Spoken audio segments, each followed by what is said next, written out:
Hey everyone, welcome to the channel. Today I'm going to show you guys how to properly adjust and inspect your valve clearance. So if that's something that interests you,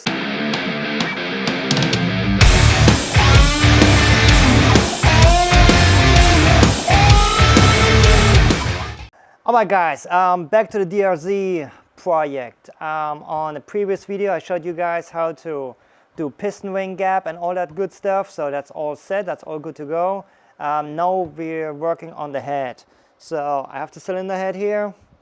This as well has been sent to Millennium Technologies. They redid the whole thing.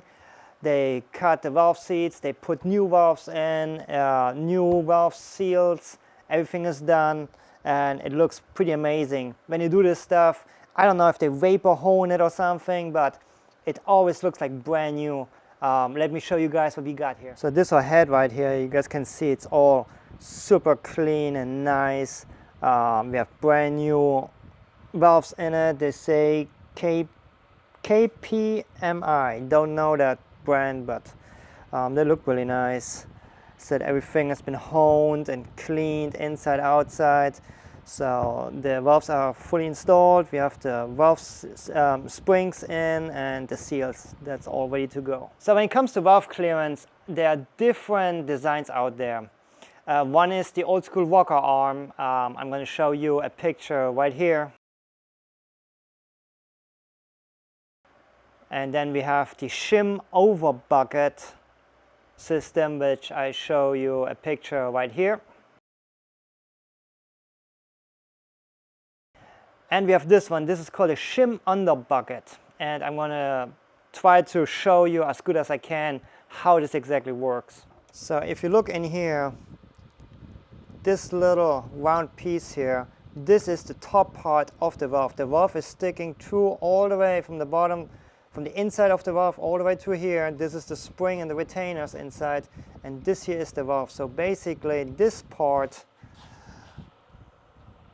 there's a valve right here, is this part. So this is the part you're looking on that head, what I showed you. So you can see the stem goes all the way up.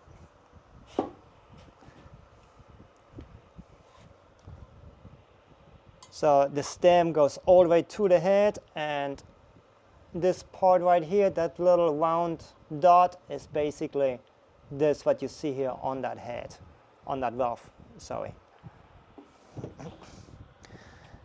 So now let me try to roughly show you how this whole thing works here. So here's what we got the valve. We got, this is called a shim.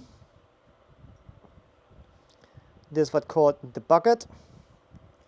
And then this is your camshaft. So the shim sits, so you can see that, the shim sits like this on top of the valve. The bucket sits on top of the shim, and the camshaft sits on top of the bucket. And when the camshaft pushes, it pushes the bucket down, which pushes the shim, which pushes the valve. So this guy here comes in different sizes, and this is how you do the valve adjustment on these bikes. So if you need more clearance, you get a smaller one. If you have too much clearance, you take a thicker one. And I have a kit right here. I'm going to show you how that kit would look like. So here we have a hot cam valve shim kit, and there we go. So a whole bunch of different shims, and they all numbered, and all these little compartments are numbered, so it's easy for you to find which one you need. So basically what you do is you take the cam out, you take the bucket off, you put a shim on, put it back together, and then measure, and then you do that as often as you have to until you get the correct valve adjustment that you need. So let me show you where that shim would sit. So going back to the head right here, let me zoom in here a little bit. So on top here you see that recess here, this is where the shim would go. So basically you put the shim on here, it sits on here, and then the bucket sits on top here like this, and then the cam is going to be sitting on top. Boom. So, and then here's what's happening. As the cam turns, it pushes on that bucket. The bucket pushes on the shim, and the shim pushes the valve open. So with the cam lobe completely away, the space between the cam and the bucket, that's what we're going to need to measure. And we're going to use the feeler gauge for that. And I have the manual that's going to tell us, the clearance that we're going to need. So I'm going to do this here on the bench since we already have the head off. This is way easier to do it with the head out of the motorcycle, but this is not usually how you do it. Valve adjustment always happen in the motorcycle. I mean, it would be way too much work to take the head off, and then you're gonna have to replace head gaskets and fluids and all that. That's way too much of a pain. Obviously, you're doing this job in the bike, but I'm gonna take advantage since it's out here. It's gonna make my life way easier to do this on the bench, and it's gonna be easier for me to show you how to do this. So, since we had the head off and new valves and everything, I have no clue where we are adjustment-wise. That means all I'm going to do is I'm going to take the old shims now, I'm going to put the old shims in, I'm going to assemble everything, and then that's going to be my starting point. So when you do this, one thing is very important. You need to keep everything lubed. I'm going to get a little bit of oil, and we're going to lube everything nicely, put oil everywhere. You don't want to work this dry. That's one thing that's pretty important here. So what I'm going to do is a little tap, put a little bit of oil in, just like that. I'm going to set this right here. All right, and then just a little dab here.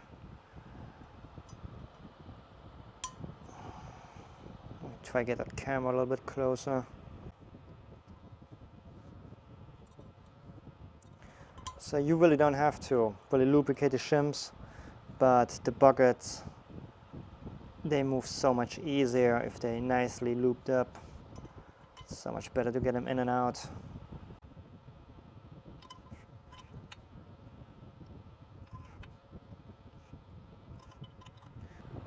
And the same with the cam, especially the cam journals. You want to make sure that they have a little bit of oil.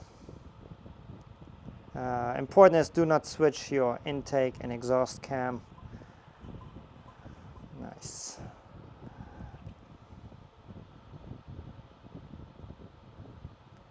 Okay, I'm gonna go on this here.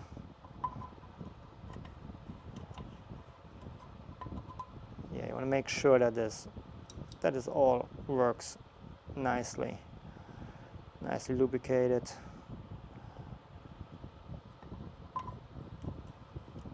There we go. All right, so next we're going to put the caps on. As you can see, this is EX. EX is for exhaust. That means a little bit of oil. This one goes on here.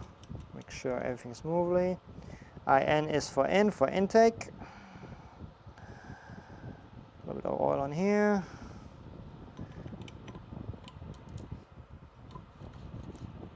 Beautiful. All right, so next is we need to bolt this down. Some manufacturer recommend to torque it to spec. I'm just gonna tie it down and go for it. It's usually not a problem.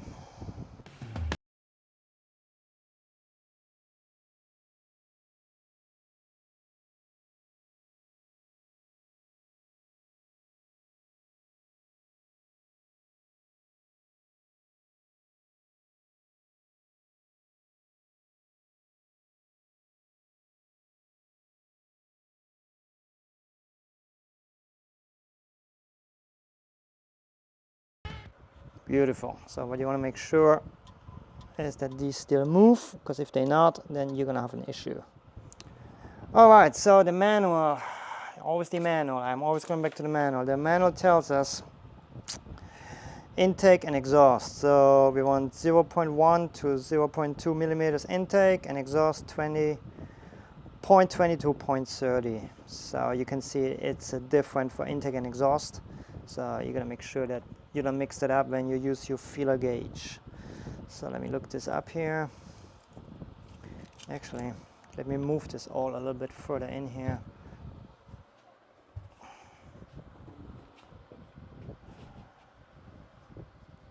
So now we have a little bit more light. All right, so we're gonna do, let's say, intake first.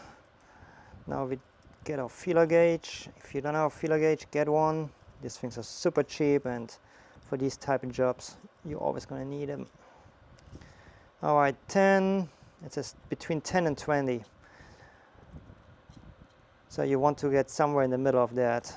So my feeler gauge has 10, 13, 15, 18, and 20. So the manual says between 10 and 20, so we're gonna see where we at with this. So basically what you do here is you take a feeler gauge and you go between the lobe and the bucket with the cam lobe pointing away. You don't want this on the pressure point. You want it when there's no pressure on it. And I cannot get my 10 in. That means this is way too tight. And same on the other side. Okay, that means now I'm gonna have to take this off and go with, let me see, with a smaller shim, so my bucket goes a little bit further down so I can get more clearance.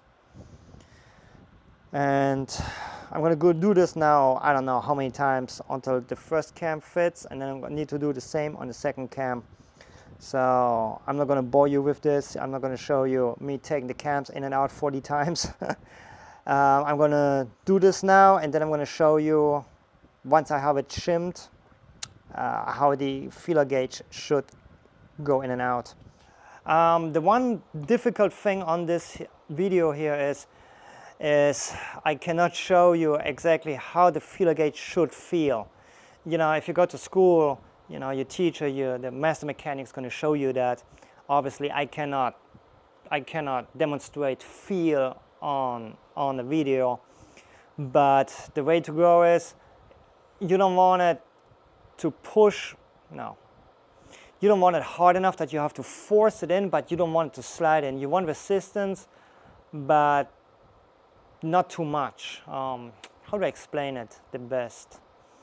You want it snug. Let me put it that way. You need to feel resistance when you put the gauge in. It needs to go in, it needs to go out, but you need to feel that pressure point. I'm going to say that's probably the best way I can explain it. If somebody in the comments has a better way to explain it, please let me know. I gladly take it on. All right, so I have my valve adjustments done. The intake cam was not too bad. I only had to take it off twice. The exhaust was a bit more challenging. I had to take it off quite a few times. Just stacking up, well, not stacking up, but going up in shim sizes until I found an adjustment that I was happy with. So let me show you guys real quick what I did here. Okay, so the intake says between 0.10 and 0.20. I'm at 18. I left that a little loose. And exhaust 0.20 to 0.30. I'm at 25, so I'm in the midway. The reason why I do this, I don't go to the minimum, because chances are that this new valve, this is an old one, but right here where it sits on the head, that seat is probably going to wear in a little bit, and it's going to tighten the gap a tiny little bit. Old Hondas were known to actually stretch valves, so it was the other way around, but that's an old Honda deal. I think other than the dirt bikes, really don't see that too often anymore. So I always try to go with the halfway or a tiny little bit on the loose for a brand new setup.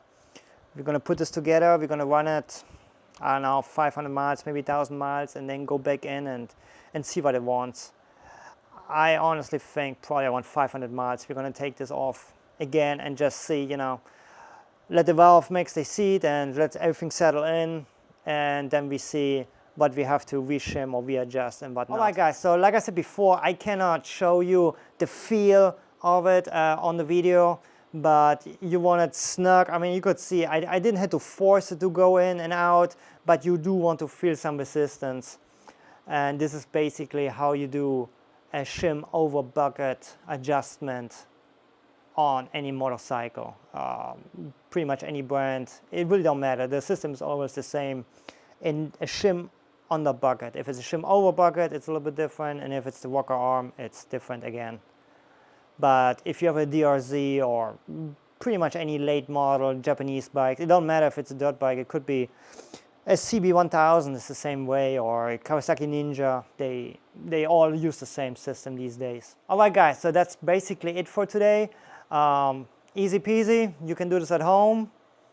You see, I have no fancy tools. This is regular stuff you can get at any tool store, Harbor Freight or Amazon. Just order something, you know, feeler gauge, go for it.